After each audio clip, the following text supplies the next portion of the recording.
Hi guys, आप लोग कैसे हैं। मैं उम्मीद करता हूँ कि आप लोग अच्छे होंगे।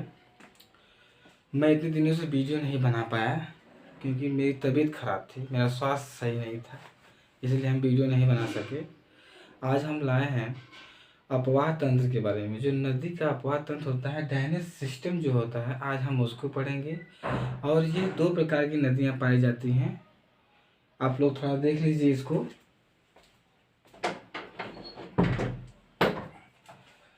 दो प्रकार की नदियाँ पाई जाती हैं।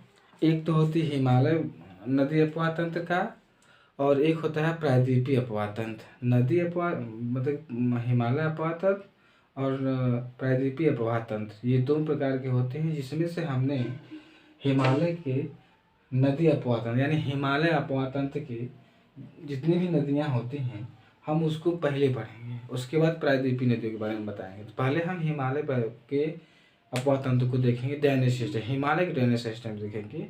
हिमालय की पहली जो नदियाँ बहती थी, जैसे सिंधु नदी, सतलज नदी, ब्रह्मपुत्र नदी, ये हिमालय के पहले से ही जो है कि बहा करती हैं। ये पूर्ववर्ती नदियाँ कहलाती हैं।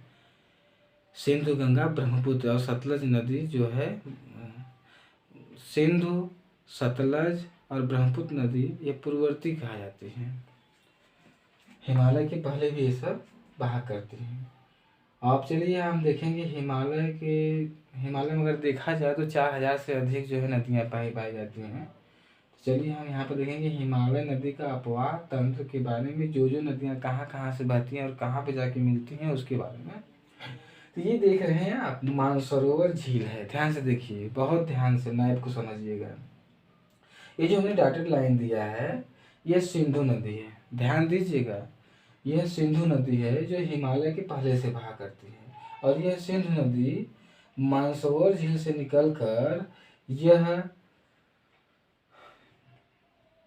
अरब सागर में जाके गिरती है। मानसरोवर झील से निकलकर अरब सागर में जाकर गिरती है। उसके बाद यह जो इसकी सहायक नदी है, सिंधु नदी की सहायक नदी 5 ठो हैं। झेलम, चेनाब, रावी, ब्यास, सतलज। ये 5 नदियाँ बहुत भी महत्वपूर्ण नदियाँ हैं, जो यह सिंधु नदी की सहायक नदी है। झेलम आप जान रहे हैं कि पाकिस्तान में पाया जाता है। पाकिस्तान से भी गुजरती है झेलम, और यहीं पर तिरंगा फहर जो बॉर्डर बनाया गया है झेलम नदी के पास से बनाया गया है। तो यह झेलम नदी जो है शेषनाग मतलब श्रीनगर से यह शेषनाग से होकर निकलती है और चिनाब में जाके मिल जाती है। यह निकलती है और चिनाब नदी में जाकर मिल जाती है। ये देखिए ध्यान से, कि शेषनाग से निकलती है झेलम नदी और चिनाब, इधर से देखिए चिनाब आ रही, चिनाब में जाकर मिल जाती है। अब फिर ये जो चिनाब नदी है, ध्यान दीजिएगा, झेलम नदी हो गई जो शेषनाग से चिनाब में जाके मिलती है। उसके बाद ये चिनाब नदी है। ये जो चिनाब नदी है वो बारालाचा दर्रे से निकलती है। बारालाचा मतलब हिमाचल प्रदेश, नाम सुने हैं, हिमाचल प्रदेश यहाँ पे पड़ता है। और हिमाचल प्रदेश के बारालाचा दर्रे से चिनाब नदी निकलती है, और यह सिंधु नदी की सबसे बड़ी नदी है। ध्यान से सुनिएगा, यह सिंधु नदी की सबसे बड़ी नदी है चिनाब नदी। इसे चंद्रभागा के नाम से भी जानते हैं। फिर इसी रोहतास दर्रे से, मतलब हिमाचल प्रदेश के रोहतास दर्रे से रावी नदी निकलती है, और यह भी जो है चेनाब में आकर मिलती है। उसके बाद ब्यास नदी भी रोहतास दर्रे से निकलती है, और यह भी जो है चिनाब नदी में आकर मिल जाती है। अब पारी आती है सतलज नदी मानसरोवर के नीचे जो है राकस ताल झील है, जो चीन के समीप राकस ताल झील से निकलती हुई यह जो है सिंधु नदी में जाकर मिलती है। और इस सतलज नदी में झेलम, चिनाब, रावी और ब्यास सारी नदियां आकर क्या करती हैं, मिल जाती हैं, जो सिंधु नदी में जाकर मिलकर एक बड़ा भावे के रूप में अरब सागर में जाकर गिरती हैं। आई होप कि आप लोगों को समझ में आ रहा होगा। एक बार फिर से देख लीजिए, सिंधु नदी मानसरोवर से निकलकर अरब सागर में जाकर गिरती है। झेलम नदी शेषनाग से निकलती है और शेषनाग कहाँ है? श्रीनगर में है, जम्मू कश्मीर में है।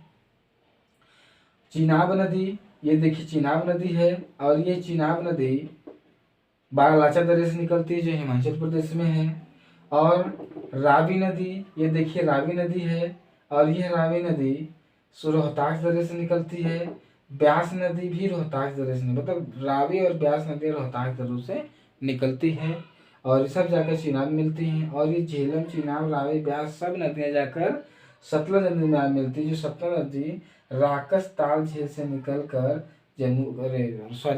राकस ताल से निकल कर सिंधु नदी में जाकर मिलती हैं। और ये सब सारी नदियाँ सतलज नदी में जाकर मिलकर एक सिंधु नदी में जाकर प्रवेश करती हैं और अरब सागर में जाकर गिर जाती हैं। ये रहा इनका अपवाह तंत्र। गंगा नदी भी हिमालय अपवाह तंत्र है, ब्रह्मपुत्र नदी भी हिमालय अपवाह तंत्र है। अब चलिए कुछ महत्वपूर्ण चीजें थी इसलिए हमने सिर्फ एक ही पॉइंट को बताया। देखिए सिंधु नदी की बाईं ओर से, याद रखिएगा कभी कभी इसका क्रम ही पूछ देता है, चाहे टीजीटी पीएचडी कोई भी एग्जाम हो। सिंधु नदी जो बाईं ओर से मिलने वाली जो नदी है, बाईं ओर से जो मिल रही है, जैसे ये है हमारे दायां भाग है, ये सब बायां भाग है, ये सब दायां भाग है, ये हमारा बायां। जैसे ये सिंधु नदी आ रही है, अगर हम देखें तो ये मेरा क्या है, बायां हो गया और ये दायां भाग हो गया।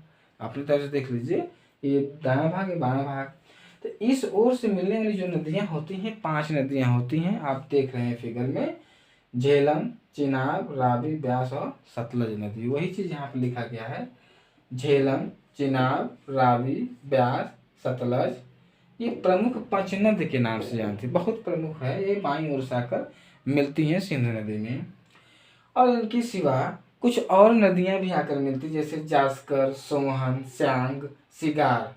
जास्कर, सोहन, स्यांग, सिगार, ये भी बाईं ओर से आकर मिलती है। जैसे ये बाईं ओर से मिल रही है, उसी तरह से जास्कर, सोहन, स्यांग, सिगार बाईं ओर से आकर मिलती हैं। अब दाईं ओर से मिलने वाली नदियां इंपॉर्टेंट है, ये बाईं ओर से मिलने वाली तो दिया गया है, और दाईं ओर से जो इधर से आकर जो मिलती है नदियां, वह कौन सी है? ध्यान से क्रम देखिएगा, श्योक है, काबुल है, कुर्रम है, तोची है, गोमाल है, गिलकत है आदि क्या है? प्रमुख नदियां हैं जो दाईं ओर से मिलती हैं। एक बार फिर से देख लीजिए, बाईं ओर से मिलने वाली नदियां झेलम, चिनाब, रावी, ब्यास और सतलज, इनका क्रम भी है। और दाईं ओर से मिलने वाली नदियां शोक, काबुल, कुर्रम, तोची, गोमाल, गिलगित। तोची, गोमाल, गिलगित, ये इनका क्या है? क्रम है। तो ये रही हमारे सिंधु नदी के बारे में, जो नदियाँ जहाँ जहाँ से निकलती हैं। हम थोड़ी थोड़ी से मैप को लेके आएंगे। अगर इसी मैप में देखना चाहते हैं तो ये हमारा क्या है? उत्तराखंड है। ये उत्तराखंड है, तो इस उत्तराखंड से हमारे जो है ये गंगा नदी बहती हुई बिहार से पश्चिम बंगाल होते हुए बंगाली खाड़ी में आकर गिरती है। जैसे आप लोगों को पता है कि पूर्व में बंगाली खाड़ी है और पश्चिम में अरब सागर है। ये गंगा नदी निकलती है, ये गंगा नदी निकलती है। ये उत्तराखंड के अलकनंदा और भागीरथी नदियों के संगम से ये गंगा का निर्माण हुआ है। ये हरिद्वार से मैदानी भागों में प्रवेश करती है। ये उत्तराखंड के अलकनंदा और भागीरथी के मिलने के कारण ये गंगा नदी का निर्माण हुआ है। और यह गंगा नदी उत्तराखंड से निकलकर गंगोत्री से निकलती हुई यह बिहार से टच होकर पश्चिम बंगाल की तरफ बंगाल खाड़ी में आकर गिर जाती है, ये गंगा नदी। अब हम